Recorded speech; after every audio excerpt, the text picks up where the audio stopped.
Applications are back open again for the Paycheck Protection Program, or PPP, after the first round of those funds ran out in just 2 weeks.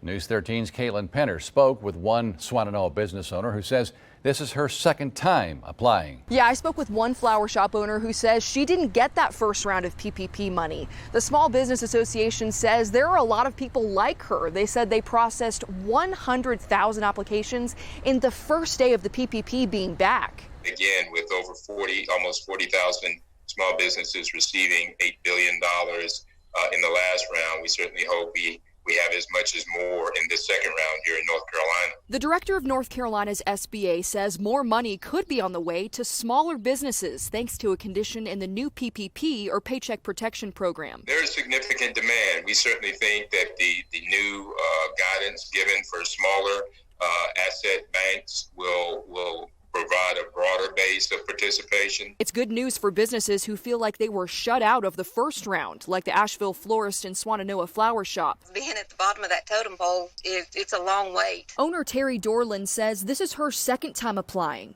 She says if she is approved for the PPP, she would get $6,400, which would help her 2 employees. And right now, it's not about making money. It's about just keeping them employed where they can pay some of their bills. North Carolina's SBA director says priority is supposed to go to people who didn't get money the first time. We strongly encourage individuals that are pursuing a Paycheck Protection Program to stay very engaged with their lender. Employers will still have to hire back their entire staff within 8 weeks of getting the PPP loan for it to be forgiven.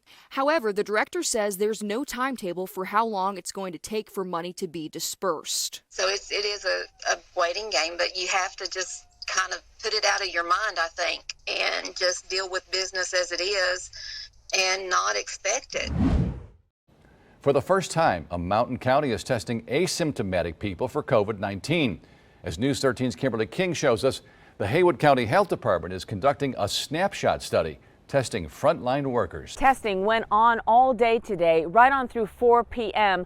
of workers in the community, such as grocery clerks and also people who work in big box home improvement stores. Now, fortunately, Haywood County does not have a high COVID case count. Still, this will be a very interesting snapshot for county commissioners to review. This was the line of cars just after 8:30 in the college's parking lot, all volunteering to get a COVID-19 test. On the ground, 4 stations set up. This is a study of business essential workers. These are the backbone of our community, whether they manage or operate a hardware store, whether they work in the fast food industry. The county contracted with private lab LabCorp that charges $50 a test. The county will cover. If 300 people show up, the county will pay about $15,000 for all the tests in the study to get processed. It wasn't just a random sample of asymptomatic. We targeted a specific population. We as essential workers are dealing with the public every day. Wayne Price runs a nursery. Agricultural businesses allowed to stay open. We get a lot of people in here from other states. They're handling our cash, our credit cards. Cecile and Joe Carr feel the focus group's worthwhile. It's extremely important. I don't like it when I am dealing with someone at a window at a business that's not wearing gloves. That's what it costs to save lives. That's what it costs to help people feel comfortable about whether they're going to go out tomorrow to a business and shop. North Carolina health officials announced a new system to identify long-term care facilities with outbreaks. Although we've already reported on the few that we know of in Henderson County, the state wasn't releasing that information. We've just learned the Bryant Center in Hendersonville now has 36 residents who have tested positive for COVID-19, and 6 have now passed away. News 13's Stephanie Sanastasi shows us why advocates say having this data is so important. It's a move to make things more transparent when it comes to cases of COVID-19 at facilities like this one.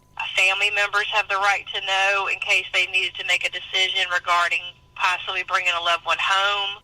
Lauren Zengraf is the Friends of Residents Executive Director, an organization that advocates for people in nursing homes, assisted living centers, retirement communities, and more. Individuals that are in long-term care are some of the most medically fragile individuals. After this announcement from Dr. Mandy Cohen Monday, we are posting a new report on our COVID-19 outbreaks in congregate living settings. The report will include names of facilities where there is an outbreak. Zengraf says it doesn't leave families or residents of long-term care in the dark anymore.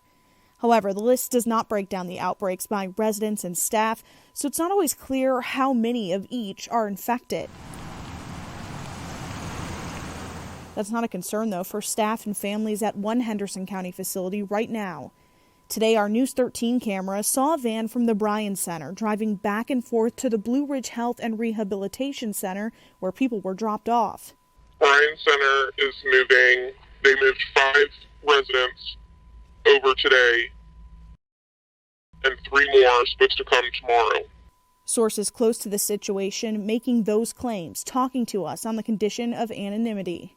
They claim Blue Ridge Rehab does not have any COVID-19 cases right now, which the state list corroborates. Explain what is the biggest concern at this point. Bringing in people that have been exposed. Both facilities have the same owner. Today, in a statement they wrote, starting this week, the Bryan Center will be dedicated to providing care for its residents who are COVID-19 positive. The center will also be accepting COVID-19 positive seniors from area hospitals and senior centers. Current Bryan Health Center Hendersonville residents who have not tested positive are being moved to the Blue Ridge Health and Rehabilitation Center.